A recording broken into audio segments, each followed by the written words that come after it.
Hey guys, tonight we drift through flickering gaslight, stiff linen sheets, and the strange world of Victorian sleep science. A world where nothing seems to work and everything smells faintly of something that might have once been a herb. You lie in bed, staring up at a ceiling that never seems to end, ears filled with the ticking of a distant grandfather clock and the muffled clop of a horse-drawn carriage passing on the cobblestones outside. You're not alone. It's the 1880s, and half of London's up with you, tossing under scratchy quilts, wondering if they're the only ones who can't seem to knock off. You reach for the latest cure, a tin of something warm and oily, maybe mixed with just enough laudanum to give the illusion of hope. Or was it morphine this time? Victorian labels don't always clarify. Insomnia's not a quirky inconvenience anymore. It's a full-blown crisis. The Industrial Revolution has introduced stress, speed and coal dust to every corner of life, and your nervous system, once perfectly happy with candlelight and folk songs, is now fried by train whistles and telegrams. So, before you get comfortable, take a moment to like the video and subscribe, but only if you genuinely enjoy what I do here. And if you're listening from somewhere far away, or just across the street, drop your location and local time in the comments. It's fun to know who else is lying awake with you. Now, dim the lights, maybe turn on a fan for that soft background hum, and let's ease into tonight's journey together. You're lying flat on a thin mattress that sags slightly toward the middle, like a gentle funnel for your spine. The room smells like old brick, boiled cabbage, and a whiff of something more refined. Rosewater, maybe, or the lingering ghost of coal smoke. The single window is covered by heavy velvet drapes meant to block out disruptive moonlight, as the pamphlets warned. On the small table beside you sits a cracked teacup, a tin box of chlorodyne drops, and a tiny alarm clock with an expression that feels accusatory. The gas lamp buzzes faintly, its open flame flickering against the drawn walls, casting long shadows that jitter like insects on parade. The Victorian era believes in discipline, of the body, the mind, the soul. Even sleep must be earned through order, no sprawling across your bed with abandon. You're meant to lie on your back, arms at your sides, thoughts cleared of sin and fantasy. One wrong twist, they say, and you invite mental disturbances. Which sounds vague, until you read about what passed for a rest cure. Spoiler, it involved being tied down and fed milk hourly. Historians still argue whether Victorian society truly experienced more insomnia than other periods, or whether they just wrote about it more in increasingly desperate diary entries and doctor's notes. One London physician described insomnia as the demon of the city dweller, which, let's be honest, sounds like the tagline of a horror film. As you blink up at the ceiling, listening to the gentle hiss of gas and the occasional pop of expanding wood, you try to remember tonight's plan. Was it the sleep bonnet, or the warm barley water? You vaguely recall a friend insisting on boiled lettuce juice. Absolutely miraculous, she claimed moments before dozing off at the opera. Of course, not everyone suffered. Queen Victoria herself reportedly had little trouble sleeping. Then again, she had a staff of 100 financial anxiety. Must be nice. Outside your window, a foghorn groans from the Thames, and somewhere far off, a cat is having a dramatic disagreement with another cat. Inside, the gas lamp dims slightly, forcing your pupils to adjust again. You shift slightly beneath your quilt, horsehair stuffed, of course, and more like a weighted tarp than a comforter. Supposed to soothe your nerves, allegedly. You reach for a bedside remedy, a little vial labelled Dr. Venner's restorative elixir. It's mostly alcohol. Maybe some cannabis extract, maybe some opium. Honestly, you stopped asking after the third time it made you dream of dancing ferrets. Still, you tilt it back and swallow one measured spoonful. Bitter, sharp, faintly floral. Your tongue goes numb at the edges. Is that peppermint? Quack cures are everywhere, and yet nothing seems to quiet your churning thoughts. You wonder if that's what Victorian insomnia really is. Not so much a lack of sleep, but a condition of over-imagining. You're expected to be proper, composed, ironed into perfection, and yet here you are, floppy and twitching under the blanket, one toe peeking into the cold. You try what the books suggest. Imagine a peaceful pasture, a babbling brook. You, a babbling brook. No, stop! That's a goat. You're imagining goats. Again. One fringe doctor, whose credentials are murky at best, claimed that nighttime wakefulness was proof of psychic sensitivity. That is, only the spiritually attuned suffered from it. "You are a chosen soul," he wrote, "forced to wander the astral plane until sleep returns. Great. You're spiritually jet-lagged. You exhale, turn over, pull the covers up to your chin. The clock ticks again, louder now, like it knows. You tell yourself you'll give it 10 more minutes, just 10. Then maybe you'll try the vinegar foot bath, or those walnut shell slippers someone swore by, or the hypnotist who lives downstairs, though he has a lazy eye and smells strongly of cod. Your limbs grow heavier. The sounds outside begin to stretch and blur. For a moment, just one, it almost feels like something is working. You shift beneath the quilt again, that familiar rustle of stiff linen echoing in the silence. Sleep still dances just out of reach, smug and elusive. So you reach for what half the Victorian population swore by, the warm bedtime draught. Tonight's recipe is courtesy of your landlady, a stern woman with permanently arched eyebrows and a firm belief in boiled things. Into the kettle went milk, full fat of course, a grated nutmeg, and a generous splash of laudanum. She says it knocks her nephew out in 10 minutes flat. You're not so sure. He once slept through a chimney fire. The concoction steams gently in its chipped porcelain mug. You sip, grimacing as the thick liquid coats your tongue. The warmth is nice. The aftertaste is questionable. There's definitely nutmeg, and the subtle tingle of opium. You try not to think about how many Victorians consume this same mix without fully understanding the risks. Laudanum was, after all, available over the counter, casually prescribed for everything from coughs to existential despair. Some even gave it to infants. "A few drops to calm the nerves," the bottle reads, though your nerves feel more like they're throwing a dinner party than calming down. You lie back, close your eyes. Wait. Historians still argue whether the laudanum craze of the 19th century was driven more by genuine medical need or sheer societal exhaustion.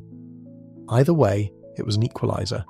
From working-class night shifters to tightly corseted aristocrats, everyone seemed willing to chase sleep with a spoonful of something slightly toxic. You remember reading that Charles Dickens dabbled in chloral hydrate, a stronger cousin of laudanum, in his final years. Not that it helped much. He often complained about poor sleep and night sweats, even while writing about ghosts and guilty consciences. Fitting, really. You try to focus on your breath. Inhale, 2, 3, exhale, 5, 6. Someone suggested this once, perhaps that pale-eyed physician who insists all life's problems begin in the spleen. You're not sure. The milk is starting to make your stomach gurgle. Or maybe that's the opium arguing with the mutton stew from dinner. The Victorians really loved their sleep potions, and they loved naming them even more. You once saw a bottle labelled Dr. Cribben's Tincture of Nightly Grace. It came with a paper insert warning you not to operate carriages after use. Another favourite? Dormifuge, which proudly claimed it would shoo away insomnia like a stubborn child. Not exactly FDA approved. You hear a floorboard creak. Someone upstairs is still pacing. Maybe they've taken too much chlorodyne again. Or maybe they too are hoping the milk and laudanum cocktail will do what it's promised in 100 glowing testimonials. Spoiler, it won't. But it might give you vivid dreams involving swans in waistcoats. Your fingers tingle slightly. Probably the opium. Or maybe poor circulation. You flex them, slowly. The clock ticks.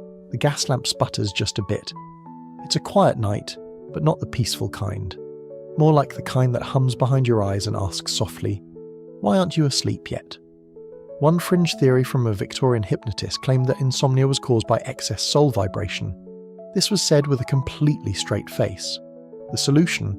Ground yourself with iron objects. You think of the fireplace poker, then decide against it. Instead, you pull the quilt higher. You can feel the warmth from your stomach slowly radiating outward. Maybe from the milk, maybe from the slow opiate cloud drifting through your bloodstream. It's not restful. Not yet, but it is different. And that, in Victorian sleep logic, is often enough. Feeling something means progress. The era's wellness mindset wasn't too far off from today's influencer advice. Just more corsets and fewer hashtags. You glance at the nightstand.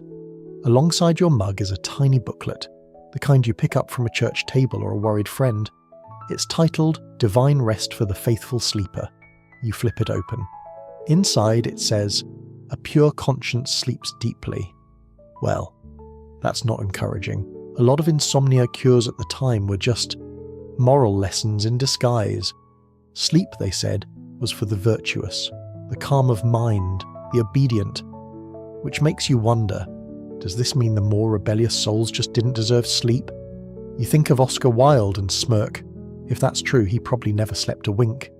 You settle your head into the pillow again, feeling the slight crunch of feathers shifting inside their tightly stitched prison. Your toes are starting to relax. Maybe the warmth is finally reaching your feet. Maybe the milk wasn't a total lie. The ticking clock slows, or maybe your mind does. The edges of the room start to blur, not quite sleep, but something close. A woolly sort of stillness. You cling to it gently, like a cat needing a blanket it doesn't quite trust yet. Maybe this is how it starts, not with sudden unconsciousness, but with the easing of the fight. You stop chasing sleep, and it, amused, circles back toward you, just in time for your stomach to make a loud, unmistakable gurgle. Great. The quilt shifts again, and this time, it's personal. Your feet have found the one clump of overstuffed feathers, determined to jab upward like an aggressive root vegetable. You kick slightly, just enough to redistribute the irritation, then lie still again. The pillow, no better, has developed a mysterious lump that seems to migrate each time you reposition your head. Victorian bedrooms were not, it turns out, designed for comfort. They were meant to look respectable, smell vaguely of potpourri, and reinforce the eternal truth that no one should ever relax too much. Yours is no exception. The wallpaper peels slightly in the corners, a faint floral print that stares at you like a disapproving aunt. Your bed frame creaks as you roll to the other side. Wooden slats, horsehair mattress, and a top layer that might as well be hay in disguise. Welcome to the Victorian featherbed, elegant in name, secretly diabolical in practice.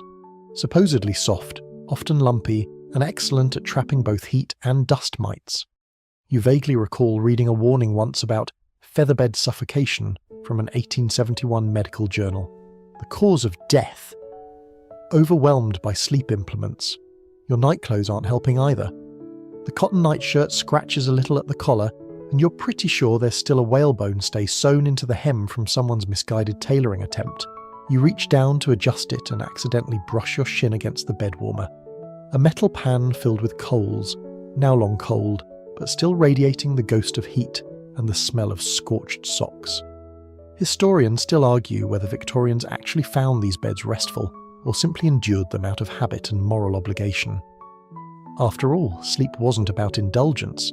It was about maintaining one's health, humility, and posture. You were meant to lie straight as a plank, like a well-behaved corpse. Anything else suggested moral decay or worse, a wild imagination. Which is ironic, considering the bed itself is starting to feel like something out of a Gothic novel. You half expect to discover a secret compartment beneath the mattress, or a haunting presence lingering in the bolster. It wouldn't be the first time someone blamed their insomnia on ghosts, or bad mattress springs. Victorians were obsessed with springs, specifically the idea that poor alignment could agitate the nerves. You read once about a man who spent a month in bed upside down, convinced that reversing gravity would draw the blood from his brain and lull him into peaceful unconsciousness. He emerged with very sleepy feet and no real improvement. Meanwhile, you're beginning to lose feeling in one arm. You stretch it out and wince as it meets the cold air. That's the thing about these rooms. Beautiful on the outside, but like sleeping in a forgotten carriage house. Victorian insulation is more of a rumour than a feature. You consider lighting another gas lamp, but the last time you did, the flame hissed and spit like a disgruntled cat. Plus, someone once told you gaslighting could cause headaches. Or nerve complaints, as the pamphlets say. Then again, maybe that was just Victorian code for you're stressed and sleep-deprived and possibly full of mutton. There's a mirror across the room, angled just enough to catch the glow of the lamp and reflect it directly into your half-open eyes. You debate throwing something at it, or turning it backward, like Victorians did after someone died. It's meant to keep spirits from getting trapped. You're not sure what it does for the chronically awake, but it can't hurt. On the bedside table lies another remedy, a slim journal with a ribbon marker and faint gold embossing. You've tried this method too, journaling before bed, as prescribed by the physician poets of the time. Empty your mind onto the page, they advised. then rest will find you.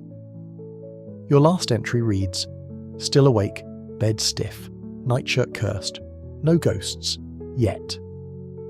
A fringe medical reformer in 1860 claimed that nightly writing helped him access the deeper chambers of consciousness.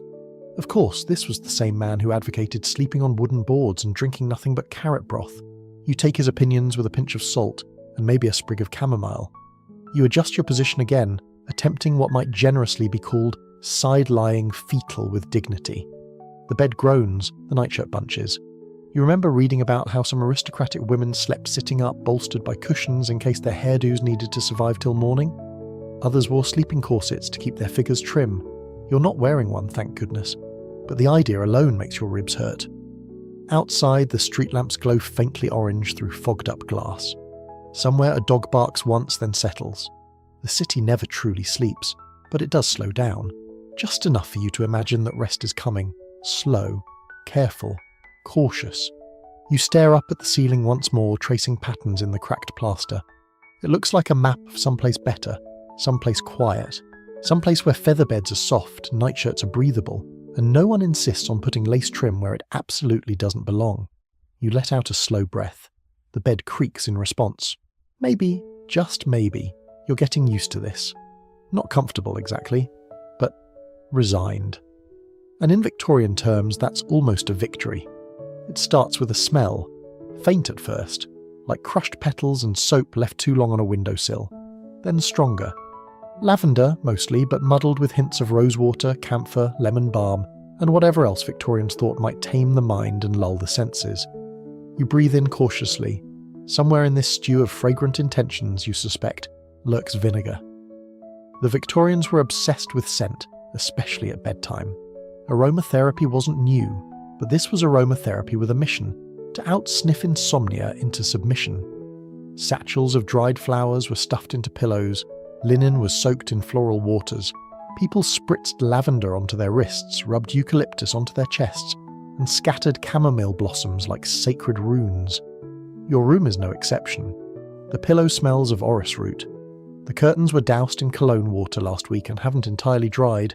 There's even a sleep bouquet, an actual thing, hanging by your bed, rosemary for memory, lavender for calm, marjoram for peace, and hops for, well, something vaguely sleep-related. It looks lovely. Smells like a salad that's been gently stomped. One fringe practitioner even claimed that rosemary vapour aligned the soul with the dreaming body. Historians still argue whether Victorians genuinely believed these scent rituals worked, or whether they simply liked having an excuse to drown everything in perfume. Either way, your nose tingles, your eyes water faintly, and sleep is still playing hard to get. You try not to sneeze. A sneeze might unravel whatever delicate trance this bouquet is trying to coax. You shift under the quilt again, careful not to dislodge the sachet tucked near your neck. It's stitched with tiny violets and filled with dried herbs, supposed to arrest hysteria in the female frame. You're not entirely sure what that means, but you've come to accept that most Victorian advice sounded like it was written by a poet with a head injury. There's a small glass bottle on your nightstand labelled Mrs. Fortner's Night Fog Remedy. You hold it up to the light. Oily swirls of yellow and green shimmer inside like a forgotten absinthe. The instructions are simple. Uncork, inhale, relax. You do. The scent hits you like a grandmother's scarf drawer during a thunderstorm. Floral, musty, slightly acidic. If relaxation had a flavour, it would taste like regret. Still, you hold the bottle there, breathing deeply. Maybe it's working, maybe not. But you remember reading how Victorians believed the nose was directly connected to the brain's sleep centre. Probably because both were conveniently unreachable by common sense. Some upper-class households even employed bedroom scent maids, whose job was to ensure the right combinations of oils, herbs and incense were applied to linens before bedtime. Imagine being so tired that someone else had to perfume your socks just so you could dream of hedgerows and quiet rivers. You're not that fancy. Your scent strategy is DIY, cobbled together from leaflets, neighbours' gossip and one enthusiastic woman at the apothecary who swore by crushed geraniums and catnip. You remember her clearly. Wild eyes, large hat, smelled like liniment. To make matters worse, or funnier, depending on your mood, Victorians often mistook pungency for power. The more it burned the nostrils, the more effective it must be. You once tried something called sleep vinegar, rubbed onto your temples before bed. Your scalp felt like it was planning an uprising.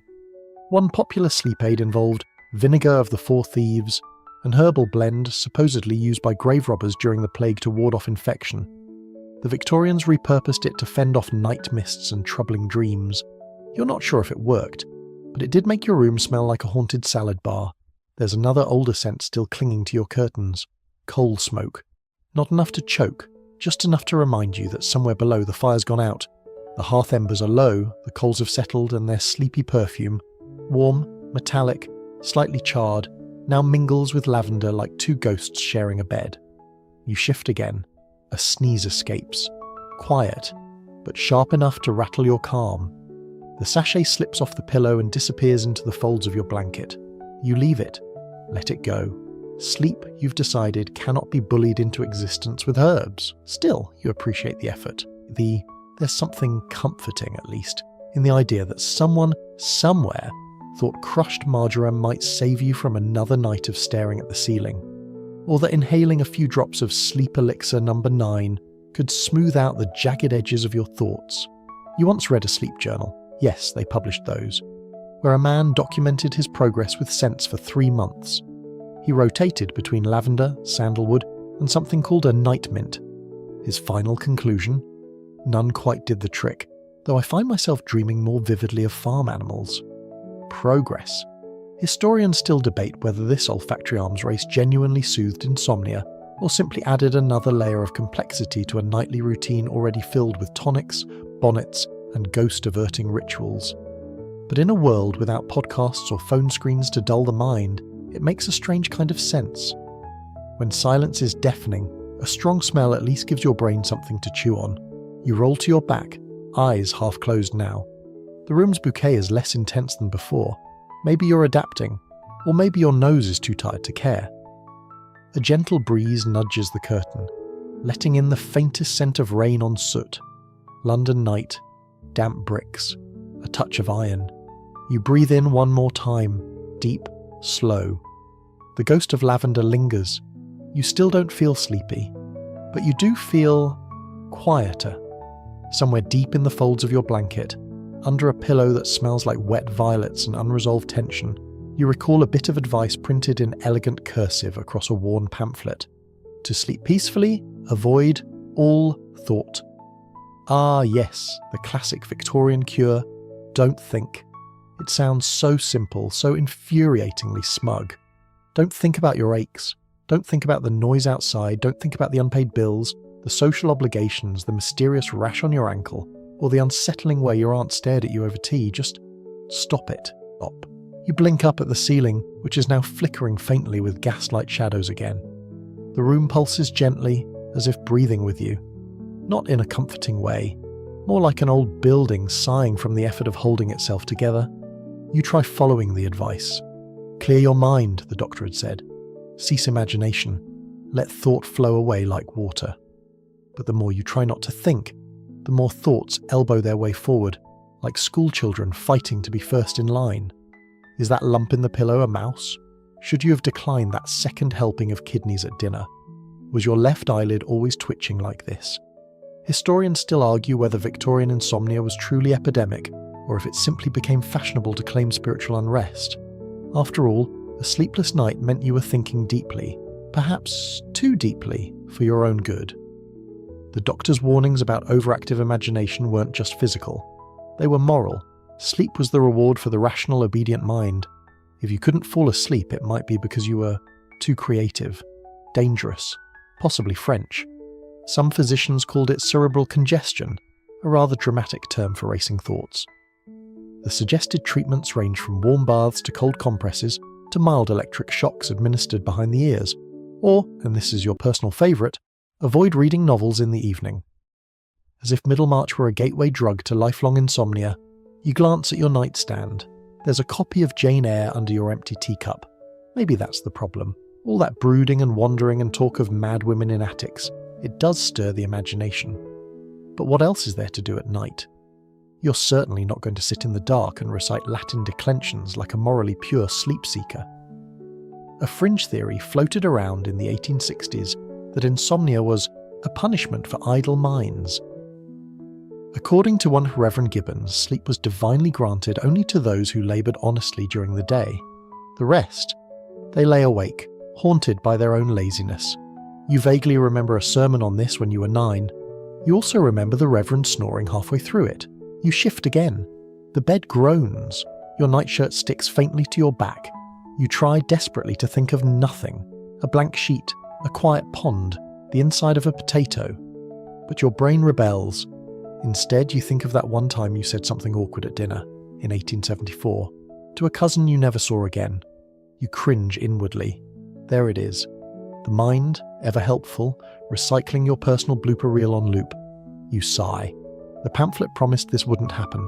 It said, if disturbing images occur, replace them with stillness. As though stillness were an easy setting to toggle, like a lantern switch. You experiment. You imagine a single candle flame. It flickers gently. The room darkens. It's peaceful. Then your mind adds a moth, then a second one.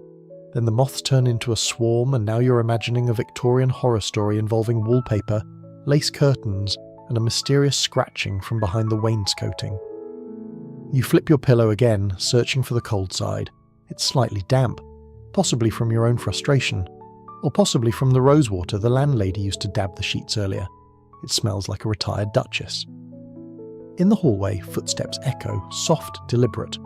Likely Mr. Featherstone returning from his evening rounds. He claims to be a hypnotist, but mostly just reads people's palms and recommends beetroot. You hear his door creak shut, and for a moment silence returns. You try again. This time you imagine a long hallway, dimly lit, endless, stretching into nothing. You walk slowly, counting your steps. 1, 2, 3. You bump into a metaphor. That's fine. Keep walking. A study you read once said that Victorian physicians occasionally recommended mental exercises of uniform dullness to induce sleep. Counting bricks. Reciting government officials' names alphabetically. Mentally knitting. You try mentally knitting. It's surprisingly violent. You stab your own palm with a mental needle. Give up. Go back to counting bricks. At the foot of your bed is a small embroidered sampler. It reads, in delicate thread, to think is to ache. To ache is to stray. Sleep instead. You suspect it was stitched by someone who never truly tried. Outside, the fog has thickened. The gas lamp's glow is dim, like a coin rubbed too smooth. You close your eyes again. Focus on breathing. Inhale, exhale. Don't think. Which, of course, makes you think. Maybe that's the trick. Maybe Victorian insomnia wasn't about sleep at all. Maybe it was a way to stay quietly rebellious in a world that demanded constant control.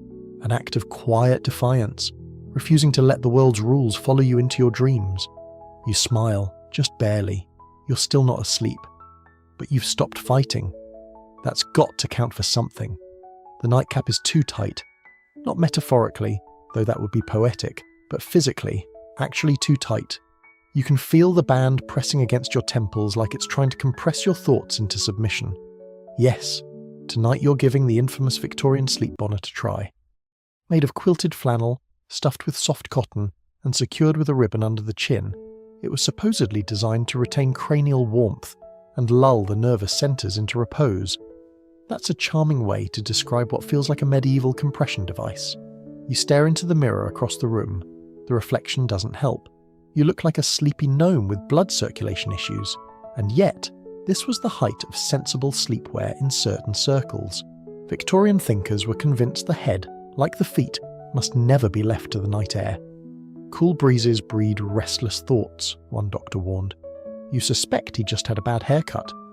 Historians still argue whether these nightcaps were genuinely believed to help with sleep, or if they were simply a way to enforce bedtime modesty. Yet another layer of fabric between you and sweet freedom. Still, you lie back down, bonnet in place, head gently squeezed like a ripe melon. You're also wearing the matching sleep mitts, small fingerless gloves meant to keep the hands warm without restricting circulation. Supposedly, warm hands signal a relaxed nervous system, but you mostly just feel like you're wearing decorative socks on your fingers. To top it all off, literally, you've agreed, in the name of sleepy curiosity, to try out the latest addition from the sleep remedy drawer, the weighted skull wrap. Less terrifying than it sounds, it's a narrow band lined with tiny lead beads that rests across your brow. A subtle pressure calms the overactive mind, its label claimed. You're not sure, it's giving Victorian migraine with a hint of helmet hair. The room is otherwise quiet. The only sound is the occasional stretch and creak of the bed frame, your breath, and that faint whir from the street lamp outside. Gas pressure shifting, perhaps, or a rat with ambition. You can't help but wonder how anyone ever wanted to sleep like this. Victorian sleepwear was elaborate. Full-length gowns, buttoned sleeves, bonnets, gloves, wraps. Getting ready for bed felt less like winding down and more like prepping for battle. Or, if you're charitable, preparing to board a lifeboat. And yet, people believed these accessories had real effect. One fringe writer swore that his silk and flannel cap channeled the mind's disquiet into the pillow. He later recanted after a sleepwalking episode involving a confused milkman and a regrettable song about crumpets. The Victorians had a deep belief in pressure therapy, long before weighted blankets became fashionable again. They pressed the head, the abdomen, the feet. Not hard, just enough to supposedly remind the body it's being observed. There's something unsettlingly Victorian about that. You shift again. The bonnet holds fast, your ears are covered, muffling the room's already delicate sounds. Is like sleeping in a personal sound booth, if that booth were stitched by a slightly bitter aunt with a vendetta against comfort. You try to relax, try to imagine the benefits. After all, you are warm, the bonnet is stopping that pesky night air from sneaking in, and the wrap across your forehead. Okay, no, that's just giving you mild existential dread. There's a story, one of those odd medical footnotes, about a woman in 1882 who insisted her bonnet cured her insomnia. She claimed it whispered her thoughts back into her skull. There was no follow-up study, probably for the best. You reach for the blanket and pull it tighter, trying to find the right configuration where everything feels snug but not suffocating. The cap shifts slightly. You readjust. The gloves bunch at the wrist. You readjust. The wrap slips down an inch. You sigh. Still, part of you gets it. In a world where sleep is elusive and the night is filled with coughing neighbours, flickering gas lamps and the constant fear of spiritual unrest, doing something, anything, feels like progress. If nothing else, you've turned sleep into a kind of performance art, one that involves a lot of layers. You're reminded of that old proverb, "He who dresses for slumber shall slumber in safety." Or maybe you made that up. Either way, it fits the mood. There's something deeply Victorian about the idea that discomfort might bring relief, that suffering could earn you peace. Sleep wasn't about soft beds or natural rhythms. It was about effort, about proving that you were doing all the right things, even if your brain refused to cooperate. You stare up at the ceiling again. The bonnet doesn't quite let you turn your head freely, so you lie there, like a bundled sausage, deeply introspective and moderately itchy. Somewhere deep in your bones, the thought creeps in. Maybe you do feel a little drowsy, or maybe that's just the cap cutting off circulation to your scalp. You close your eyes anyway. You've come this far, and if you can't sleep, at least you'll be the most properly dressed insomniac in the building. The ticking grows louder, not from the clock on your nightstand, that tiny brass contraption now smirking in silence, but from somewhere deeper, inside the walls maybe, or your imagination. You're not sure, but it ticks, steady, unrelenting. You open one eye. The room is lit with that same faint gold flicker from the gas lamp. But now there's something else, something mechanical. Welcome to the realm of Victorian sleep gadgets. Because if warm milk, nightcaps and bonnets weren't cutting it, why not add machinery? You glance across the room where, earlier today, you installed the newest soothing contrivance picked up from the market. The sleep harmonizer, a walnut-sized clockwork object designed to lull the nerves through rotational sympathy. What does that mean? Nobody's quite sure, but it spins and ticks, and is allegedly endorsed by a professor of phrenology who once hypnotized a cat. It sits now atop your dressing table, gently whirring, its tiny gears turning like a watchmaker's fever dream. It's not loud, but it's present, like a friend you didn't invite but now feel rude asking to leave. Victorians adored such devices. They believed in progress, invention, gears. The idea that insomnia could be solved with the right configuration of levers and brass seemed almost natural in an age that birthed steam trains and talking tubes. You recall a particularly unhelpful pamphlet that touted mechanical calm for the disturbed soul, which included diagrams of sleep cradles, pendulum beds, and something ominously titled the brainwave rotator. That one looked like a butter churn strapped to the forehead. No thanks. Historians still argue whether these gadgets ever worked or were simply expensive distractions for desperate people. After all, half the population was jacked up on laudanum, and the other half believed that magnets and copper wires could realign the soul. Speaking of copper, your current bed frame has been retrofitted with an electrified sleep rod, installed last week by a very eager man in suspenders who claimed it would buzz the sleeplessness out. It operates on galvanic principles, low-voltage pulses meant to massage the inner organs without skin contact. You turned it on once, it sparked, you turned it off. There's also a sleep pendulum hanging from your ceiling, a long, ornate crystal tied to string, gently swinging back and forth. It's not meant to hypnotize you directly, just to evoke a sympathetic fatigue through mirrored rhythm. In practice, it makes you a little seasick. You watch the pendulum now, barely visible in the lamp's glow. It arcs slowly, predictably. Left, right, left, right. You try to match your breath to its swing, but it's hard when your bonnet is still strapped on, your sleep wrap is slipping toward your eyebrows, and your elbow is tangled in a decorative pillow. You're beginning to wonder if these inventions aren't just making things worse. You shift again under the quilt. The sleep harmonizer lets out a soft click and pauses.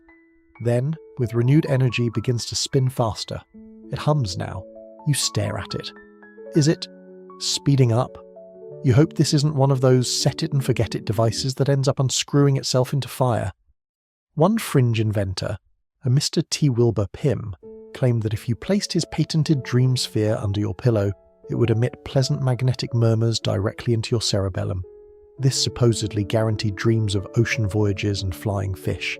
It was later banned for causing headaches and an increase in night terrors involving fish in cravats.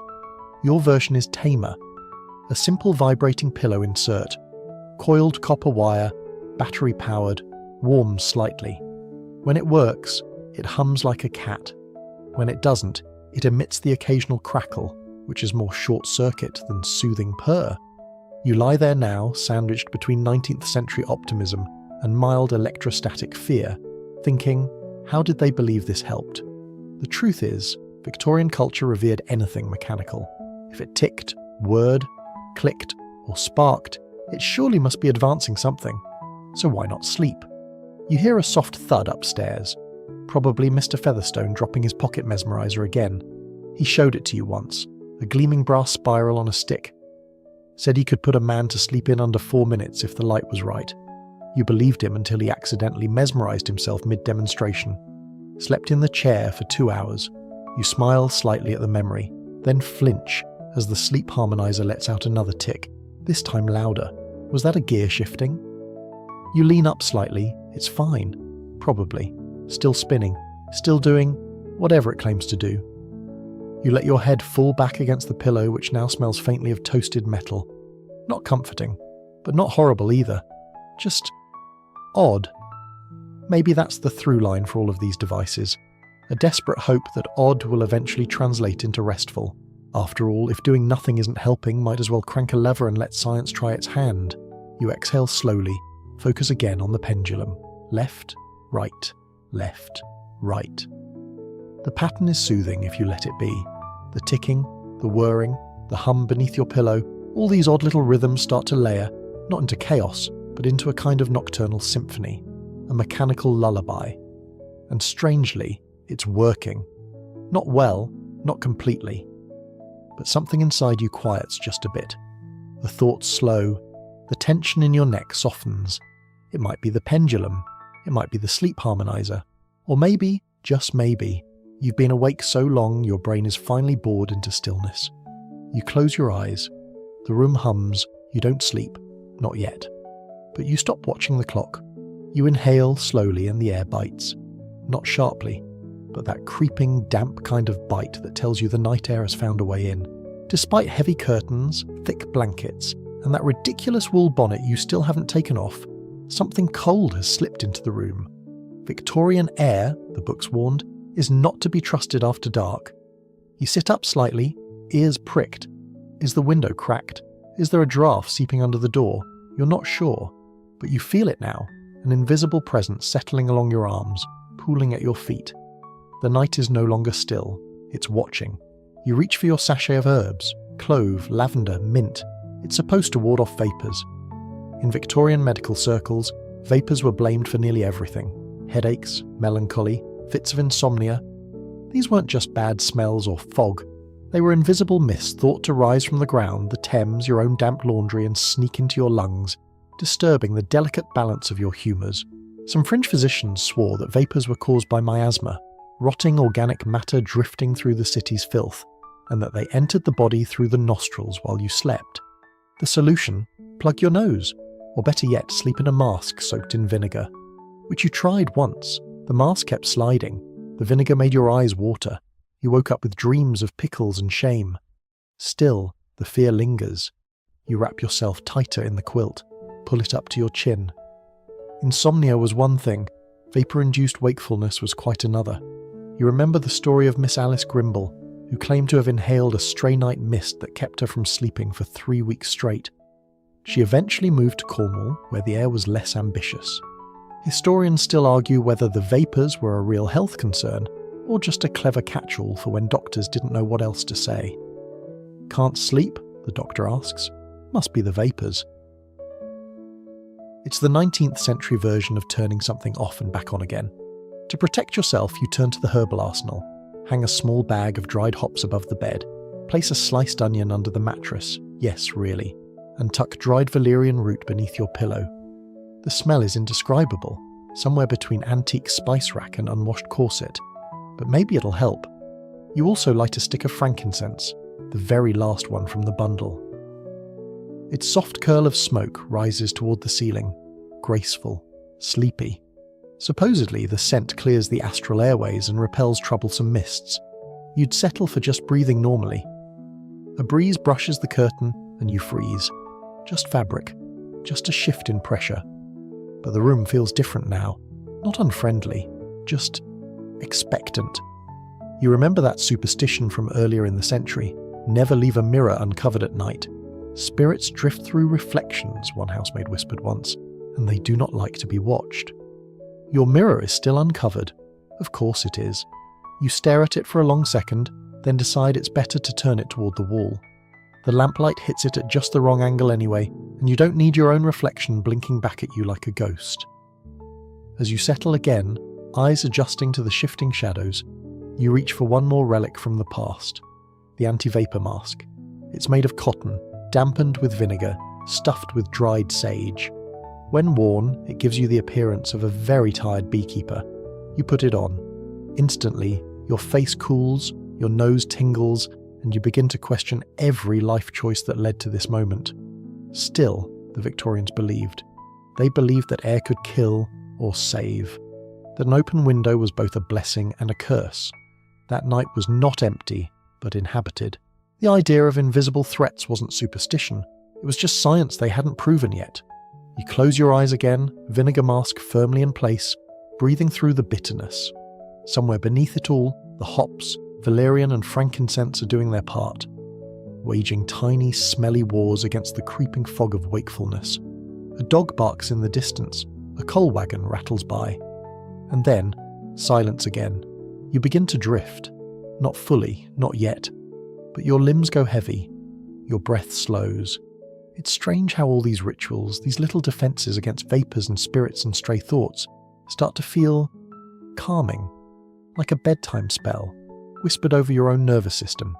You're still not sure what woke you, or what kept you awake. But now at least the room feels sealed, as if the air at last has decided to leave you be. You loosen the mask just a little, the vinegar's starting to sting. There's a soft hiss, then a faint metallic clack, and suddenly the room is filled with something. Not silence, not quite music, more like a mechanical murmur, the kind of sound that trickles into your bones before your ears can name it. Welcome to the next layer of Victorian sleep strategy, sound, or more specifically, curated noise. You sit up slightly, eyes adjusting to the room's golden flicker. On the far table sits a wooden box, no larger than a bread tin, its sides perforated with little brass stars. It's your nocturne machine, a clockwork sound device that promises oral balm for the agitated sleeper. You wind it with a key, 3 full turns. Inside, gears shift, a spring tightens, and then, from its depths, comes a loop of soothing sounds, the rush of a stream, the distant chirp of birds, and what might be someone humming. Badly. In Latin. You lie back, half amused, half hopeful. The Victorians didn't have Spotify playlists or white noise machines, but they had something better. Unfiltered creativity and a startling belief that any noise could be therapeutic if you were desperate enough. One fringe inventor, Dr. Neville Penstroke of Bath, claimed he cured his chronic insomnia by falling asleep to recordings of factory equipment. The hum of industry, he said, lulls the civic soul. His wife disagreed, which may be why she left him for a silent Swiss herbalist. You shift slightly beneath your quilt. The nocturne machine now mimics gentle rainfall. It's almost believable, if you ignore the occasional clunk when the gear skips. Historians still debate whether these early sound devices were soothing or simply distractions. Some believed auditory repetition helped disrupt intrusive thoughts. Others said it simply masked the snoring of one's spouse.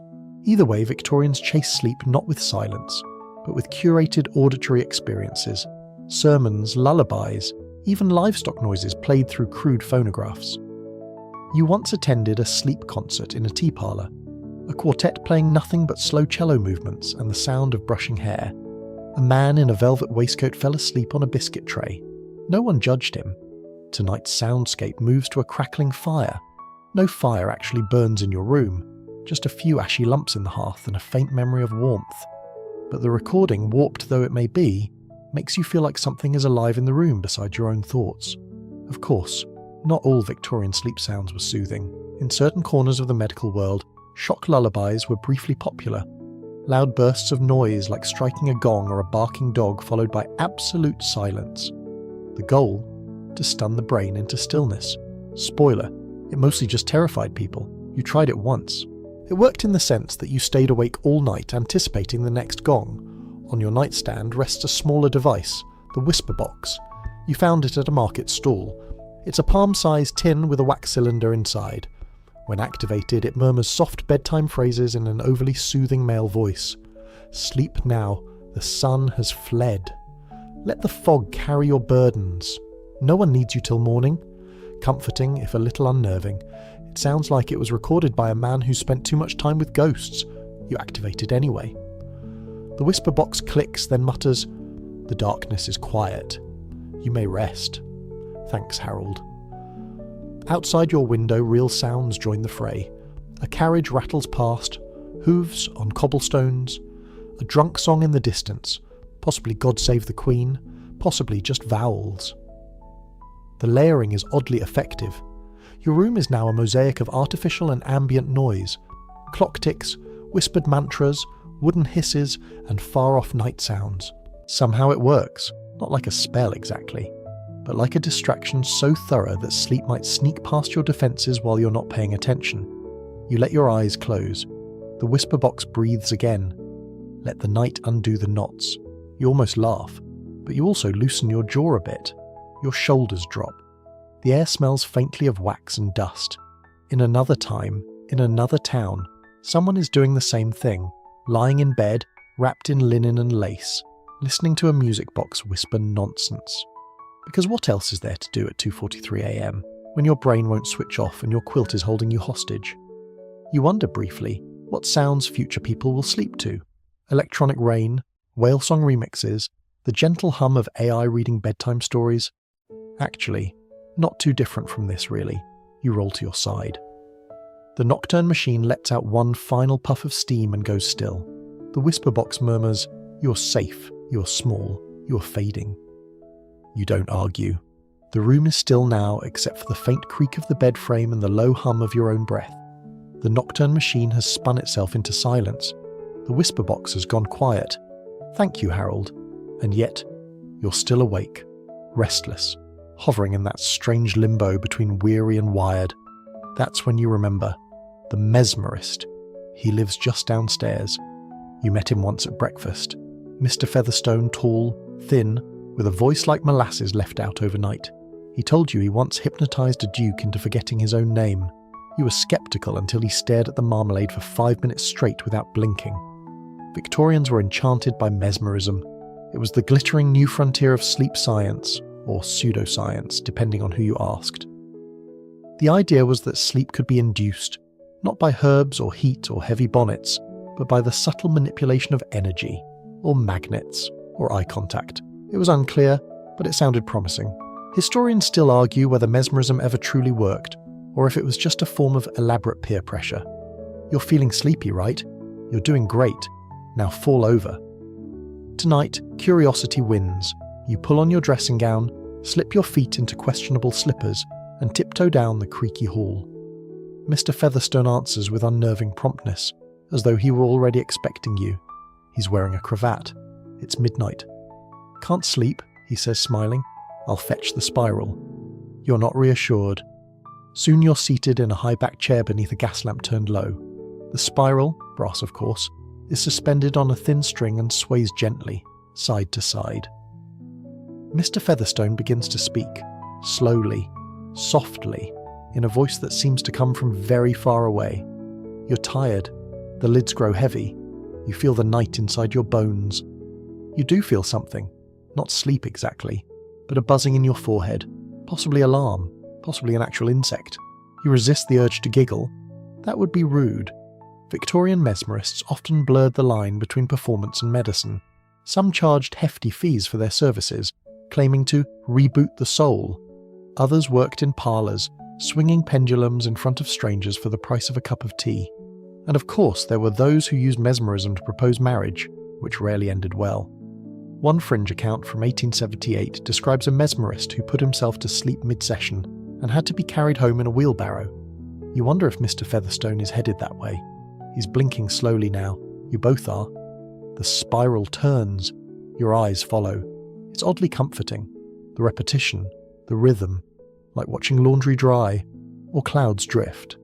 Your breath slows, not because you're trying, but because he's suggested it enough times now that your lungs have agreed to cooperate. "Sleep is near," he murmurs. She knocks at the door. Sleep has a gender now, that's fine. You're not going to argue with a man wearing velvet house slippers and holding a pendulum. You let your eyes close. The chair is surprisingly comfortable, in a rigid ecclesiastical way. You try not to think about how many other insomniacs have sat here before you watching that same spiral, hoping for the miracle of unconsciousness. Mr. Featherstone's voice is softer now, lower, as if you're hearing it through water. Let go, float, drift. You drift. Not fully, but almost. The chair creaks once beneath you, and the spiral still turns. Your body feels oddly heavy and oddly light, like a bag of flour on a swing. Then a noise breaks the spell. A distant shout. A cat, perhaps, or a carriage hitting a pothole. Either way, the moment fractures. You blink. The spiral is still swinging, but its magic is broken. Mr. Featherstone opens one eye. "Nearly had you," he says cheerfully. "You'll feel it later." You thank him and shuffle back upstairs. The hallway feels colder. The floorboards feel louder, but something inside you has shifted. You lie back down in bed, bonnet askew, quilt half tangled, and for the first time tonight your body doesn't fight the mattress. The ticking clock sounds less accusatory. Even Harold's voice, when it whispers one last time from the whisper box, feels more like a friend than an intruder. "You're drifting," Harold says. "No need to do anything now." You let your eyes close again. You're still not asleep, but you almost believe that you could be. You wake, not from sleep exactly, but from the sort of daze that suggests you may have briefly merged with the furniture. Your neck is at a strange angle, your arm is numb, and the quilt is trying to impersonate a boa constrictor. It's still night, or early morning. The line has blurred. You sigh, wiggle your toes, and try to decide whether to attempt another cure, or simply lie there and contemplate the ceiling cracks again. That's when you remember the pamphlet tucked under your pillow. Rest through gentle motion. Ah yes, Victorian bedroom gymnastics. The theory went like this.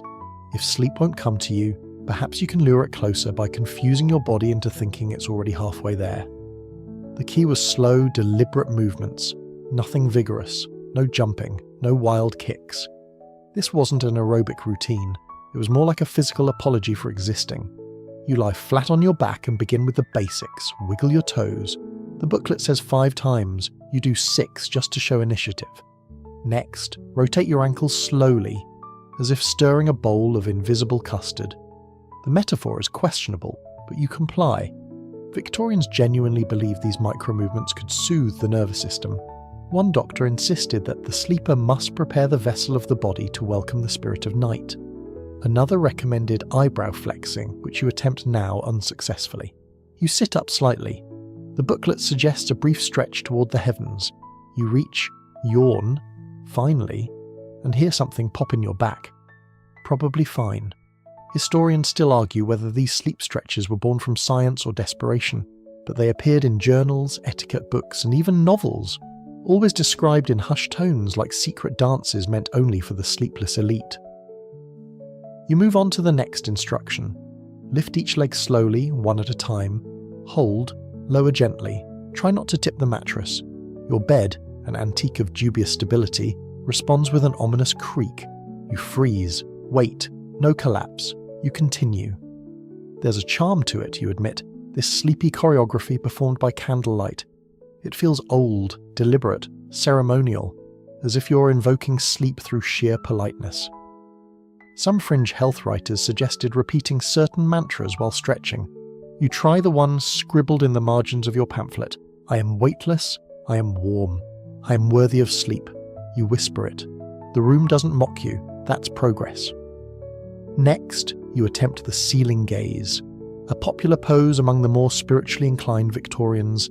Lie still, stare upward, unfocus the eyes, breathe like a person who has just released a difficult memory. You manage the staring part, but your eyes twitch slightly when the curtain shifts. Ghost, breeze, laundry. You decide not to check. The final movement is your favourite. Blanket drift.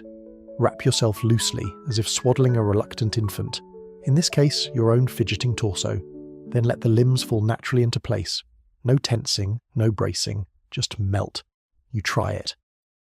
The quilt tucks around your shoulders like an understanding hug. The nightshirt has bunched in one place, but you're too tired to care. You sigh again. A real one this time. That satisfying, full-bodied kind. Outside, you hear the faint rumble of something, probably an early delivery wagon or a milk cart making its rounds. The world is beginning to stir. And you're just now slowing down. You close your eyes, run through the list. Toes, ankles, shoulders, arms, everything relaxed, everything limp. No one's watching, not even the mirror, still respectfully turned to face the wall. You imagine for a moment the sheer number of people throughout history who've done this same ritual. Shifted, stretched, breathed, waited. From castle chambers to crooked tenements, across time and continents, tired bodies trying to trick themselves into surrender. And then there's you performing Victorian sleep yoga in a bonnet and mismatched mitts. You laugh softly. It feels good, a little absurd, a little sweet. And then you catch it. That flutter, that dip, that moment when your thoughts lose their edges and slide gently into fog. It's not sleep, not quite. But the rehearsal is convincing. You stay still. Let your limbs grow heavier. Let the weight settle. Your breath deepens, like footsteps softening on a carpet. You don't stretch again. You don't need to. For the first time all night, you're just here. And maybe, if you're lucky, you won't be for much longer. Your eyes flutter open to the soft glow of nothing. Not sunrise, not candlelight, just that peculiar, in-between greyness that seeps into rooms when time has started to shift. But the sun hasn't made up its mind yet, still awake. Though your body feels a bit more settled, the mind is not. It's chewing quietly on ideas, looping little thoughts that refuse to dissolve. That embarrassing thing you said 3 weeks ago, whether you ever mailed that letter, the peculiar way Mr. Featherstone pronounced hypnosis. You sigh, again. And remember the next tactic in your endless toolkit, mental exercise. Victorian insomnia guides were oddly enthusiastic about sleep math. Small, structured calculations performed in bed to dull the overactive brain. Simple things, harmless things. The aim wasn't to succeed, just to become boringly engaged enough that the brain would lose interest in itself. You start with the obvious, counting sheep. But Victorian sheep aren't just generic blobs hopping a fence. They're heavily embroidered with detail. You imagine them trudging through a foggy moor, each with a name like Gerald or Miss Trot. One sneezes, another looks lost. You lose count at 8 and decide sheep are too needy. Next attempt, the backwards prayer. This one, a favourite of governesses and nannies, involves reciting your evening prayers in reverse. Not the words, just the order. Bless Aunt Margaret first, then Uncle Harold, then the dog, then the housemaid, then yourself. But what about Cousin Edmund? You forgot him. You try again. The guilt keeps you awake. Fine. Try arithmetic. You decide to subtract by 7s from 1,000, a tried and true Victorian sleep challenge. 1,000, 993, 986, 979. Wait, was that right? Numbers blur. You try again. Get to 965 before realising you've been thinking about meat pies for 3 full minutes. Start over. Historians still argue whether these nightly brain games worked, or simply gave people something else to obsess over. The point wasn't the task, it was the monotony. A sort of mental soft shoe shuffle with no audience and no stakes. Some guides even suggested memorising the kings and queens of England. Backwards. You try. Victoria, William IV, George IV, George III. You hit a mental pothole around George II, an abandoned ship. You stare at the ceiling again. Your eyes trace that same crack, branching like a sleepy river. You wonder if you could map it. Maybe if you gave it street names. No. Focus. One fringe school of thought encouraged insomniacs to memorise Latin declensions. You attempt puella, puelle, puelle, puellum, and promptly remember why you quit Latin. It's not relaxing. It's threatening. Your hand slips beneath the pillow, searching for the little notebook you keep there. Your dream prelogue, meant for writing down thoughts before sleep so they don't wander all night. You open it and jot, counting sheep too clever. Latin. No. You pause, then add, try naming Roman roads alphabetically next time. Victorians adored structure, even when it came to dozing off. They saw the mind as a naughty child who needed chores to tire it out. Idle brains, they believed, were where nightmares bred. Which is why so many insomnia books read like math textbooks dressed in lace. You decide to create your own game, name things in the room that are beige, the pillow, the bonnet ribbon, the curtain tie, the wallpaper. You pause. Is the gas lamp beige or just dusty? You assign it half a point. Your eyelids feel heavier. Not much, but enough to notice. Another game. Think of 5 things you'd take with you to a desert island. Victorian edition. You choose a phonograph, a packet of lavender sachets, a copy of Wuthering Heights, a sleep bonnet, reluctantly, and Mr. Featherstone's spiral, just in case the island has insomnia too. Somewhere between the bonnet and the phonograph, your thoughts start to blur. Your mental to-do list unspools like ribbon, not into panic, just fog.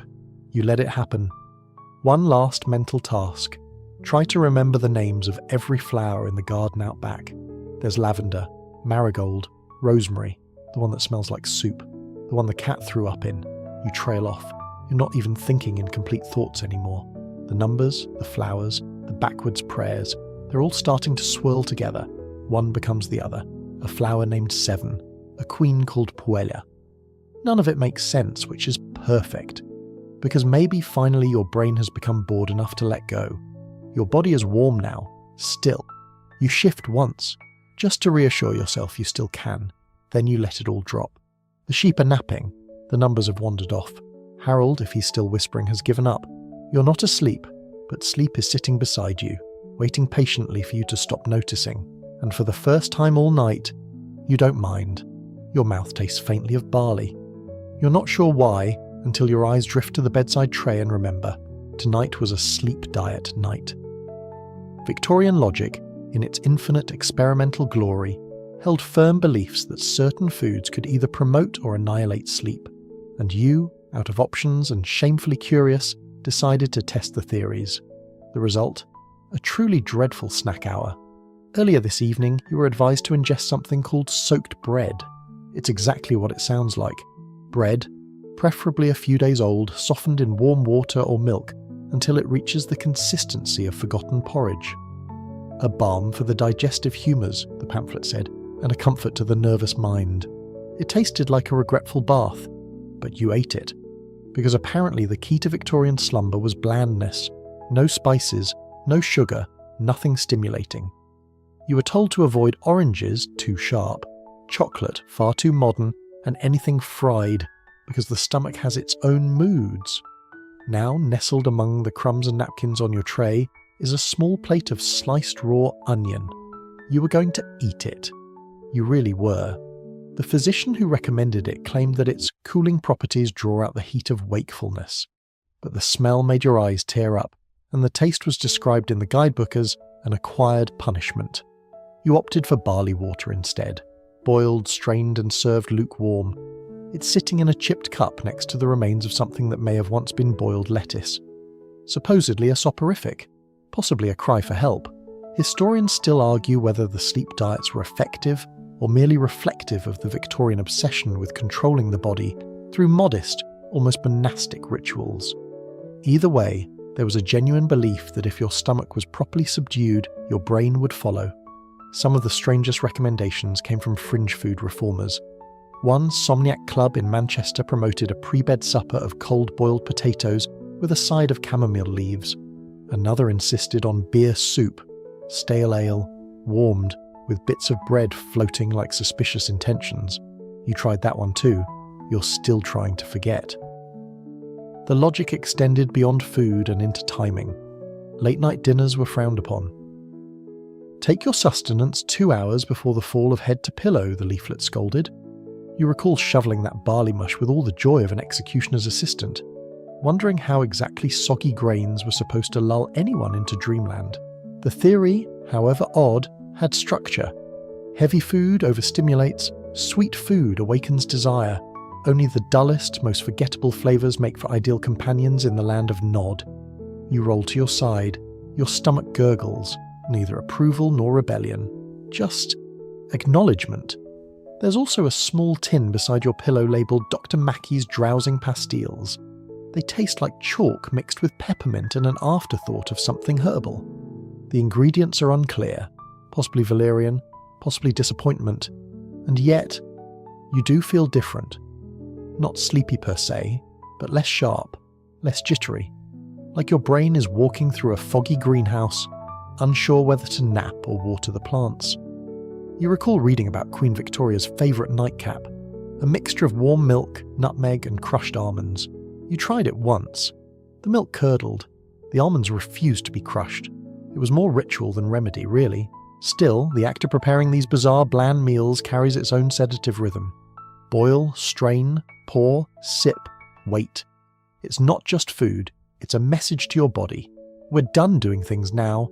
Time to stop. One fringe pamphlet even encouraged chewing air before bed. 20 slow mouth movements, as if consuming an invisible meal. Trick the body into calm by feeding the illusion, it said. You tried. You felt like a pantomime with low blood sugar. You stretch again. The blanket rustles. The raw onion remains untouched, its slices fanning out like petals of pure defiance. Your mouth still tastes of barley. It's not pleasant, but there's a certain poetry to it, a kind of sleepy, edible surrender. You feel full, but not from calories, from effort, from the quiet declaration that you've tried everything, even the unthinkable, just to convince your body to stop buzzing. Outside, the first soft chirps of birds begin. Tentative, half-hearted. The sky remains a dull charcoal, but the air is shifting. The world is beginning to stir, and here you are curled beneath layers, belly full of Victorian sleep sludge, waiting patiently for rest to arrive like a tardy guest. You're still not asleep, but you feel nourished. You wake again, or maybe you never really slept. It's hard to tell. What is clear, however, is the renewed certainty that something is wrong with the bed. You lie very still, surveying the landscape beneath your body like a suspicious cartographer. There's a dip near your hips, a lump near your shoulder, a curious ridge running across the mattress like a tiny hill made entirely of horsehair and malice. You turn over and listen. The bed creaks in reply, almost offended. You lie back down. The mattress exhales a puff of dust that smells faintly of wet wool and old socks. Glorious. Victorian beds weren't known for comfort. They were status symbols, heirlooms, and on occasion deathbeds. But as for supporting the body in a way conducive to rest, Well, that was never the primary goal. Tonight, though, the bed feels actively hostile. Every time you shift, it complains with a deep groan. You begin to suspect the frame is misaligned, possibly haunted, which reminds you it might actually be haunted. Victorians were uniquely obsessed with the idea that insomnia was not merely medical or dietary, but spiritual. If you couldn't sleep, perhaps your bed was cursed. Perhaps a dream demon had taken residence in your springs. Or, more delicately, perhaps the orientation of your pillow offended the invisible forces of the night. You sit up slowly. Remember that article from Household Whisperings Monthly. To ensure harmony with the astral flow, never align your bed north to south. East to west opens the dreaming gate. You're not sure which way your bed faces. You think it points somewhere in the general direction of despair.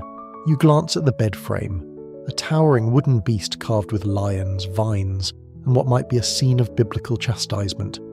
The mattress is stuffed with a mixture of straw, feathers, wool, and broken promises.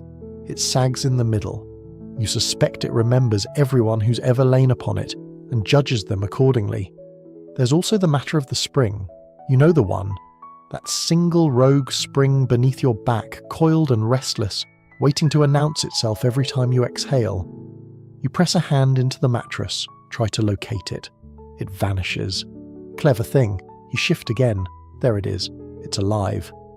Historians still debate whether Victorian sleep troubles were more the fault of the bed or the brain. The truth is probably both. When the most advanced mattress technology involves rope tension and layering straw with fabric, it's no wonder people turn to laudanum and hypnotists for help. Some fringe thinkers believed sleep was deeply tied to the direction of rest. Sleep facing east, they said, and your dreams would be prophetic. Face west, and your thoughts would circle endlessly. One pamphlet even warned, to sleep with feet pointing south is to invite the devil's shoes. You're not sure what that means. You don't want to find out.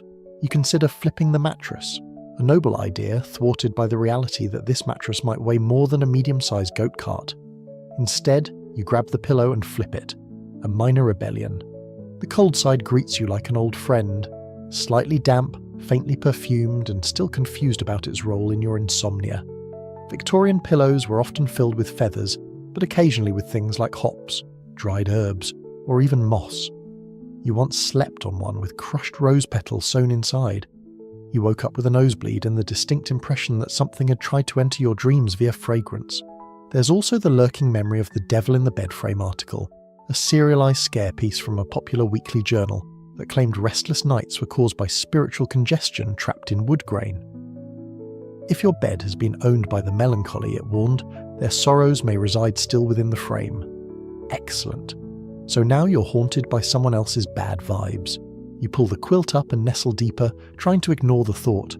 Try to remind yourself that a creaky bed is just a bed, not a portal. Probably. Still, you whisper a brief apology into the pillow, just in case. Victorians believed objects had memory. Your bed, with its sagging springs and slight groan every time you turn, certainly seems to. You close your eyes, willing your spine to forget the uneven surface, willing your brain to stop wondering if that spring just moved. And then, from the hallway, a soft bump, a thud, something falling, you freeze. Then footsteps, slow, steady, fading. Probably the cat, or Mr. Featherstone attempting sleep mesmerism on himself again. Maybe he finally succeeded. The room is still again, except for the creaking of your own traitorous bed. You reach down and slide your feet toward the cool edge of the mattress, seeking that one perfect position that doesn't trigger the lump or the squeak or the inexplicable sadness stored in the box spring. Eventually you find it. Flat, supported, only slightly stabbed by feathers. You exhale, let go, and for a moment your bed forgets its grudge. You lie very still. The bed has settled, the springs have stopped threatening you, and the room for once isn't whispering. No ticking, no bumps, no spiral pendulum swinging. Just you, your bonnet, and a silence so complete it borders on suspicious. This, according to the Victorians, is how it should be. Silence was sacred. Sleep demanded not just stillness but absolute sensory exile. Light, gone. Movement, restricted. Sound, banished. Some guides even recommended stuffing one's ears with cotton soaked in camphor oil. Not for health, but to keep out the giddy vibrations of the outer world. You try it once. The camphor stings, and the cotton won't stay in. You abandon it quickly and go back to your own version of the Victorian ideal, total, muffling quiet. Which turns out to be uncomfortable, because silence, once you really notice it, gets loud. The faint thump of your heartbeat, the rustle of the blanket when you breathe, the distant echo of a footstep that might have been your imagination, or might have been the neighbour dropping a coin. It's hard to say. You remember a chapter from the Housewife's Evening Companion titled Silencing the Domestic Sphere. It offered tips like wrapping clock pendulums in cloth, muffling doorknobs with velvet, and, if possible, asking household members not to breathe too enthusiastically after sunset. One woman swore by sleeping in a padded trunk. Another insisted she achieved perfect rest by removing her bed springs entirely and sleeping on layered carpets in her pantry. The silence of flour, she wrote, is unparalleled. Hard to argue. Historians still argue whether this obsession with quietude was based on physiology or fear. Was it about resting the nerves or controlling the uncontrollable? After all, in an age of industrial clamour, cholera riots, and spiritual uncertainty, sleep might have been the one thing they could discipline. You shift beneath the quilt, careful not to break the silence. The blanket hisses slightly, which feels like a betrayal.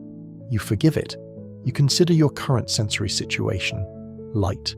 Minimal. The gas lamp was turned down an hour ago, leaving only a faint amber smear against the far wall. You'd cover it, but the last time you tried, the cloth scorched. That corner still smells faintly of linen and panic. Movement? None. You're lying on your back, arms tucked in, feet side by side like a politely posed mummy. Your spine doesn't love it, but it's traditional. According to a popular 19th century sleep diagram, this position aligns the soul canal with the body's magnetic flow. It also encourages good posture and discourages impure dreams.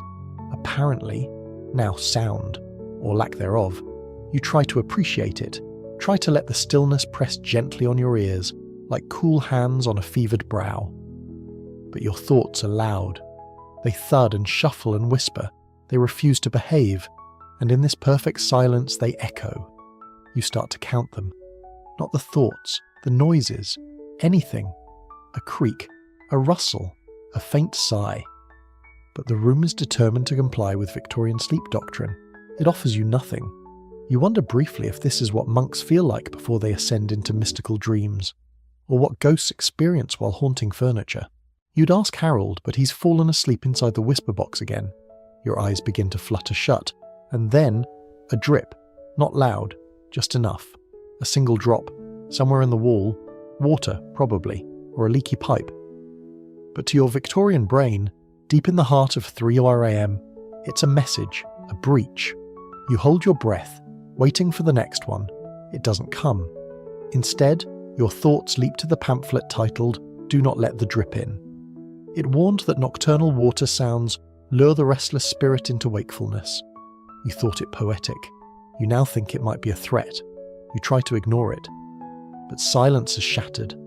Now every tiny movement feels amplified. The tick of your pulse, the breath in your chest. You try swallowing and it sounds like an avalanche. One fringe practitioner recommended counter-silence, not noise, but duller silence. He suggested humming very softly under your breath, not to make sound, but to blur the quiet. You try it now. A low, steady hum, barely audible.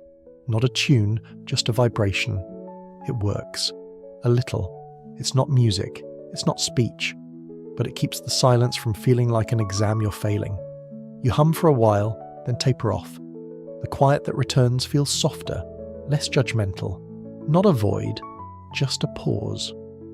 Outside, the street remains still. The fog muffles the world, and inside, your room sits suspended, cradled in hush. The kind of hush that doesn't ask anything of you, that lets you be. You exhale, let your shoulders drop, your ears stop scanning for sound.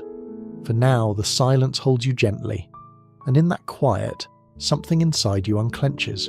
You're still awake, but you're no longer listening for reasons to be. Your hand brushes against something cold beneath the pillow.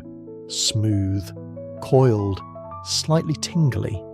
Ah, yes, the wires. You almost forgot you were still tangled in one of the most ambitious Victorian experiments of them all, electric sleep.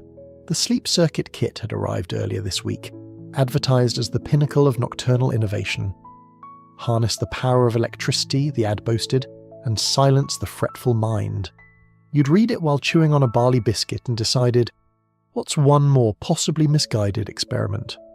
So here you are, connected by fine copper wires threaded discreetly through your nightshirt cuffs and tucked under the mattress. A small galvanic box rests on the nightstand, pulsing gently. No shocking, nothing sharp, just a mild tingle in the elbows. Sometimes. Victorians were fascinated by electricity, not just as a source of light, but as a kind of invisible medicine. If it could animate corpses in Mary Shelley's novels and ring bells without cords, surely it could rock your nervous system to sleep. You remember reading about Dr. Julius Pickering, who invented the slumber frame, a full-body iron rack that channeled current from head to heel. It resembled a polite torture device, but patients claimed to dream more vividly and wake up humming. One reportedly levitated, briefly. Historians still argue whether these sleep current methods were effective or purely theatrical. Some believed low-voltage pulses calmed the nervous system. Others suspected they simply distracted insomniacs long enough for fatigue to take over. A few went too far. One inventor accidentally fried his mattress, and 2 others just fell asleep from sheer embarrassment. You glance over at your galvanic box. It's humming like a polite bee. There's a toggle switch marked mild, firm, and transcendental. You wisely leave it on mild. Last night you bumped it to firm and dreamed you were a lighthouse. Tonight the sensation is barely noticeable. A low thrum, almost like a second heartbeat. Not unpleasant. You flex your fingers experimentally. The wires warm slightly. Maybe it's working. Maybe you're being gently coaxed into unconsciousness by 19th century optimism and a roll of copper tape. You roll to your side, slowly, carefully, so as not to dislodge anything. One of the shoulder wires tugs. You pause, rearrange. Somewhere your mattress purrs. Victorian sleep theory claimed the body's vital fluid could be rerouted, calmed through artificial currents. Electricity was thought to mimic the pulse of nature itself. They called it the silent stimulant, which sounds like a tea brand, but was meant to suggest that the right amount of electricity could soothe rather than excite. One pamphlet showed diagrams of electrical coils wound around the head like a crown, with captions like, "Silence thy mind, spark thy stillness." A little dramatic, perhaps, but you respect the commitment. You glance at the foot of the bed, where your sleep shoe inserts lie forgotten. Leather soles with tiny magnets and copper coils sewn in. Let the currents rise through the soles of your soul, the instruction said. You tried them once. They made your legs twitch for 45 minutes and gave you dreams about dancing chairs. You passed.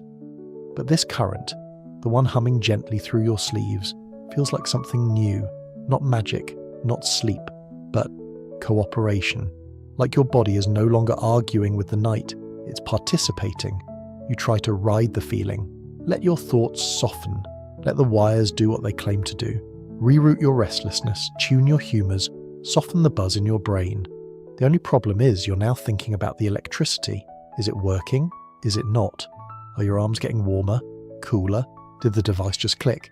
You open one eye. The box's little brass needle is vibrating slightly. You close your eye again. Try to stop noticing things. You remember another article, an 1875 letter to a sleep journal, written by a woman who swore by her wire-wrapped bonnet. It pulls the tension from the scalp, she said, as if one's thoughts are being coaxed into stillness. You'd mock her, but right now your scalp does feel less busy. You let your breathing deepen, let the bed hold you, let the current do whatever it is doing. Outside, the fog has returned, soft, slow-moving, swallowing the edges of the world. The room feels suspended again, just as it did in that first flicker of gaslight hours ago. You're still not asleep, but you're tethered to something now, something subtle, subdued. And if nothing else, you've made peace with the fact that tonight you are partially powered by electricity. You smile faintly. Let your fingers twitch once, gently, then still. And somewhere in the wire coil a soft buzz agrees with you. Your body rocks, just a little, back and forth. It takes you a moment to realize it isn't the room, it's the bed. You blink into the dimness and remember, tonight's experiment is cradle therapy, Victorian style. Yes, You've willingly climbed into a bed designed to move. More specifically, to sway ever so gently, like a ship in calm waters, or an oversized crib built for adults with difficult thoughts. And here you are, bundled beneath a heavy quilt, rocking slowly at the command of a creaky iron-mounted mechanism beneath the floorboards. The pamphlet called it a return to the womb, sleep by motion, which sounds more like a questionable poem than a medical remedy. Still, the theory is simple. If rocking puts babies to sleep, why not adults? Victorians, after all, were always looking backward, for meaning, for tradition, for comfort. This cradle bed is part of that nostalgia-fueled science, a fusion of invention and longing, something you didn't know you wanted until you felt it, and then promptly questioned all your choices. The motion is subtle, but constant. A slow, side-to-side sway, accompanied by the occasional thunk from whatever crankshaft or pulley system is powering this mechanical lullaby.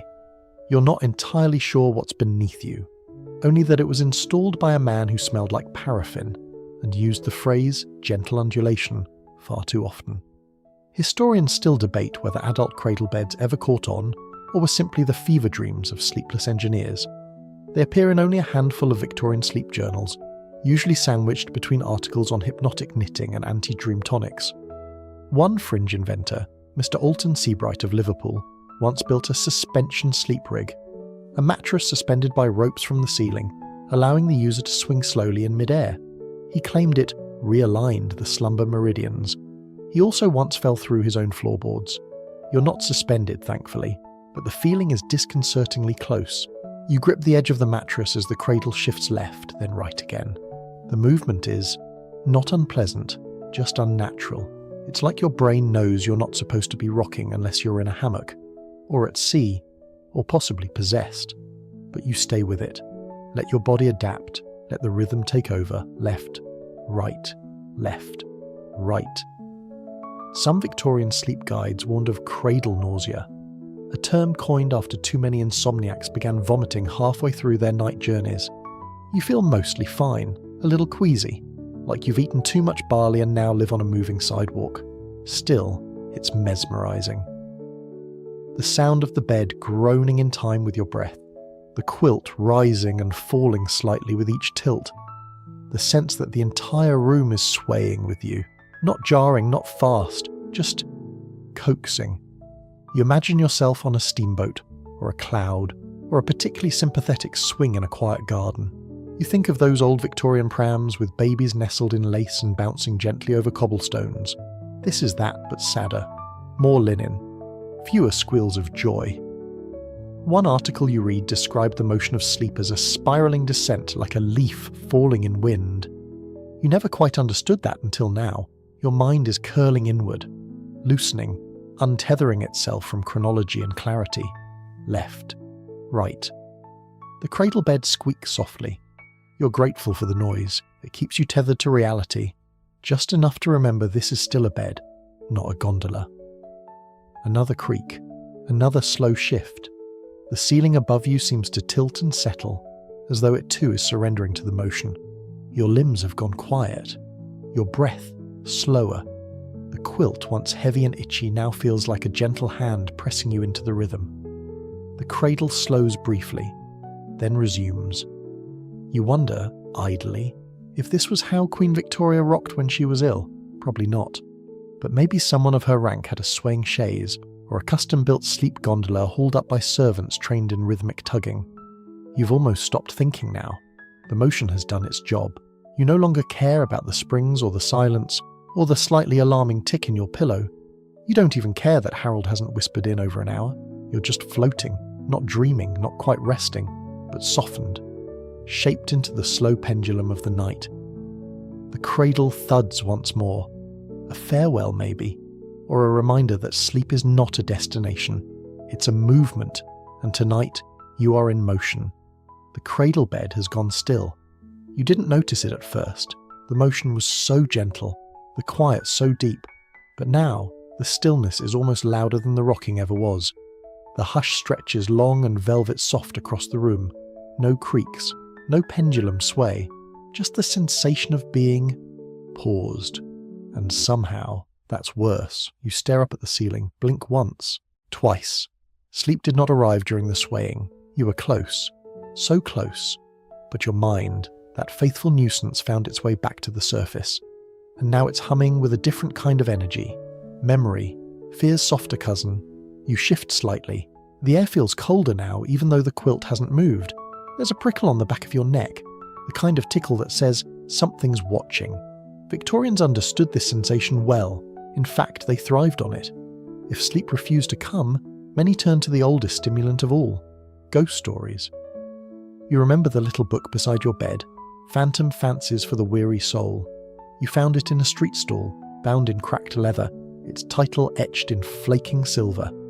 Inside, 24 tales, designed to weary the mind with dread and delight, thus surrendering it to rest. Because nothing says peaceful slumber like Victorian Gothic horror. You open the book now, just a few pages. The story is already familiar. A woman in a crumbling house hears her dead fiancé whispering through the fireplace. There's a shadow where a mirror should be, a lace curtain that never stops moving. It's deliciously unsettling, exactly what you need. Historians still argue whether these ghost tales were meant to induce sleep or simply distract the anxious mind until morning. Some claim they worked as a release valve, letting out the day's tension through shivers and superstition. Others believed that being just a little scared helped exhaust the nervous system, like a mental sprint, but in lace. Your own breath slows as you read. The words feel damp, candle-warmed. You can almost hear the footsteps in the hallway from the story echoing your own. Then a real footstep, not in the book, in your hallway. You freeze. Blink hard. Listen. Silence. You tell yourself it's the neighbour, or the pipes, or the wind. Victorians wouldn't have questioned it. They'd have lit a taper and walked into the corridor whispering, "Is that you, Edgar?" Or "Speak now, spirit." They accepted that the veil between worlds was thinnest at night, especially when sleep refused to come. You shift in bed, pull the covers higher. The quilt is warm again, blessedly solid. Your pillow, though still slightly lumpy, cradles your skull like an obliging hand. You read one more paragraph. The ghost is now peering through the window, watching the narrator sleep. Of course it is. You close the book, tuck it under your pillow, and because the Victorians would approve, you whisper a little charm. Ghosts that wake, be soothed. Ghosts that drift, be kind. You don't know where you read it. Maybe it's from the book. Maybe your brain made it up. Either way, it feels appropriate. You stare at the ceiling again. The shadows are longer now, or maybe they've settled in. The corners of the room feel deeper, as if they've stretched open just a little. Some Victorians believed dreams were visitations, that spirits came not to frighten, but to carry you gently across the threshold of wakefulness. You liked that idea. It's friendlier than most theology. You wonder briefly if a ghost has ever helped someone fall asleep. Whispered a lullaby, smoothed a quilt, watched over the insomniac until their breathing slowed. You'd accept that right now. You sigh, not from fear, but from fatigue. The ghost stories have done their job, not by scaring you, but by giving your mind something vivid and irrational to chew on. And now that mind is dimming, not asleep yet, but no longer entirely awake. You feel the room soften again, your limbs drift, your thoughts, now disconnected from time, begin to wrap around fragments, curtains that move, voices that murmur, figures that don't quite exist. And somewhere out there, in the fog, perhaps something watches over you, not with malice, but with ancient boredom. A ghost as tired as you are, and maybe, just maybe, it's here to help. You blink slowly, once, twice, then keep your eyes shut. There's a stillness now, not just in the room, but in you. The kind that follows surrender, the kind that hums quietly. It's okay. You don't have to win, because that's what this night has been, hasn't it? A long, meandering, oddly perfumed battle between your body and your thoughts, between blankets and bonnets and barley water and brass pendulums, between hope and the odd creeping suspicion that sleep just isn't coming. But maybe that's fine. Maybe, as the Victorians themselves eventually began to suspect, the real problem wasn't insomnia, it was trying too hard not to have it. You remember that final chapter from the insomniac's little companion, the one with the fraying spine and suspicious tea stains. The author, a sleep-deprived clergyman named Reverend Hollingsworth, offered this parting advice. When all gentle remedies fail, you must allow yourself to fail too. Do not chase rest, invite it, and if it declines, set a chair for it anyway and wait, without resentment. It felt ridiculous at the time, but now, beneath this quiet ceiling, wrapped in a quilt that no longer feels like a restraint device, it sounds wise. You roll onto your side, the pillow gives way without protest. No springs jab your spine, no whisper boxes mutter cryptic affirmations, no spiral is spinning in your periphery. It's just you, still, awake, and okay with it. Victorian failure cures weren't common, but they existed. Usually scribbled in margins or whispered among friends at tea. Don't get up, don't drink anything, don't light a lamp, just stay still. If sleep wants you, it'll find you. That was it. No remedies, no bedtime math, just permission to stop. One fringe doctor, who went by the spectacularly theatrical name of Dr. Alonzo Sprake, prescribed a ritual of conscious surrender.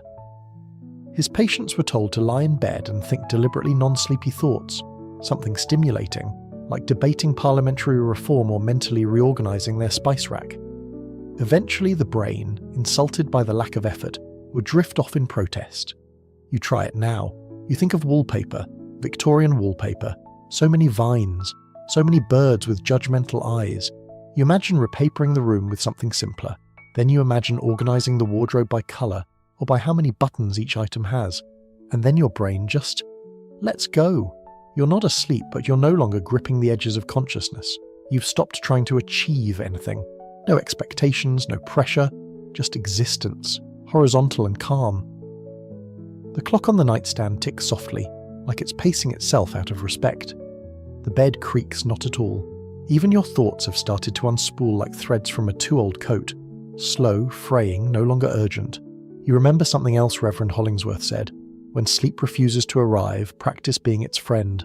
Let it come to you not as a master, but as a guest. You breathe in, deeply, and then out, slowly. It's been hours, maybe all night. You've tried everything. The warm milk, the scented pillows, the mechanical lullabies, the cradle bed, the ghost stories, and now you've tried nothing. And strangely, it feels like the only thing that ever had a chance of working. No humming machines, no brain games, just being here, quietly, unconcerned. You stare into the soft dark and accept the moment as it is. You don't need sleep to feel at peace, but now that you've stopped insisting, you just might be ready for it. The room is barely visible now. The faintest streaks of early morning light slide between the curtain edges, soft grey smudges that fall across the floor like spilled flour. No birdsong yet, no footsteps. The world has paused between breaths, and you, finally, feel weightless. Not because sleep arrived in a grand cinematic wave. It didn't. It snuck in, like fog through a cracked window. You didn't even notice it until just now, when you realised how long it's been since you last tried, since you pushed. You lie still, warm, quiet, and at last surrendered. The quilt, once a smothering presence, now feels like the closing of a gentle curtain. Your body has gone slack, not in defeat, but in the kind of stillness earned only after hours of honest trying. You don't open your eyes. You don't need to. The pillow cradles your head without judgment. The mattress, despite its lumps and creaks, has accepted you as one of its own. Even the feather stuffing has ceased its complaints. You and the bed are no longer at odds. You are co-conspirators now, working silently toward a common goal: peace. And there, on the nightstand, Harold has whispered his last for the evening. The whisper box has wound down. The nocturne machine long since gave up. The copper wires are still faintly warm along your arms, like the last hug from something curious and kind. Somewhere in the hallway, Mr. Featherstone has either fallen asleep sitting up or quietly ascended to the astral plane. You wish him well. The gas lamp flickers once, then steadies. No more counting sheep. No more toe wiggling. No more onions. You've passed through all of it, every Victorian charm and tonic and feather-stuffed theory, and what remains isn't failure. It's quiet. Not just around you, but in you. That's the real cure, isn't it? Not laudanum, not lavender, not head-pressing bonnets or sandalwood-infused nightcaps, but this, the moment when your brain no longer begs for escape, when it simply lets go. You smile. barely. The corners of your mouth move against the pillow, and in the background of your mind, the softest breeze drifts through a memory that never happened. Velvet curtains swaying, the hush of footsteps on carpet, the crackle of distant firelight. A scene stitched not from experience, but from longing. And then, as if in answer, the world begins to fade. Let's stay here, just a little longer. Don't move, don't reach for anything. Let your limbs stay heavy, melted into the mattress, anchored by the rhythm of your breath. You've done enough tonight. You've wandered through hours of strange rituals, powdered tinctures, flickering lamps and whispering clocks. You've followed the footsteps of those who tried, long before you, to tame the night with every curious, hopeful thing they could imagine. But now it's just you. Floating in the soft quiet that comes after. Feel the way the sheets hold you. Not tight, not heavy, just enough. Like the embrace of something ancient and kind. The room is still. Your thoughts, once clattering and tangled, have softened into something gentle and vague. No need to guide them now. Let them wander off without you. There's nothing left to figure out, nothing left to fix. You're safe here, in this quiet hour between darkness and light. The outside world can wait, the dawn will come, but it's not in a hurry, and neither are you. If your eyes are closed, keep them there. If they're open, let them blur. Your only task now is to rest, whether that means sleep or stillness or simply floating. You've made it through the night, not by conquering it, but by being in it.